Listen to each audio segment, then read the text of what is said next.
Diqqatli 3 ishni eng muhim o'rin qo'ying. Ya'ni o'rganish, pul tepish, cheniqish. Kitoblarni o'qiganda, tanlaganda faqat 3 xil kitoblarni tanlang. Mening tavsiyam. Birisi tarixga munosabatli kitob. İkincisi mayli psixika, mayli jismoniy sog'lomlik munosabatli kitob. Uchinchisi pul muomala, savdo setiq, sayshanga munosabatli kitob.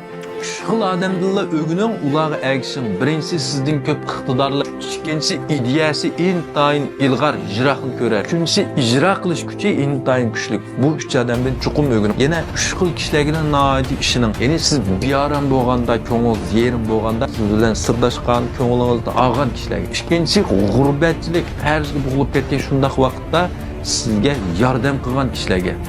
Üçüncüsü siz muvaffaqiyat qozonib, yuqori bir pallaga chiqqan vaqtning o'zidami, to'xtamay voy burun ishimizni yaqin to'qandoq qilmoqda sizni izlab turolmagan eliqidek bir kishilarga. O'shanlarga o'yin qo'yishuvlarni ko'rgan vaqtning o'zida faqat bundaq 3 xil holatdagi filmlarni ko'ring. Birinchisi bilim, ideya o'rgatadigan. Ikkinchisi sizning kasbingiz munosabatli, sizning keyingi taraqqiyotingizga munosabatli narsalarni ko'ring. Uchinchisi damallıqqa işletkili bulduğan bilimler olsa bularını görün. Bunundan başka siz münasebetsiz eliqidek əxlat bilimlerini köymən, hem kirişivanman ulan tillap müjümən.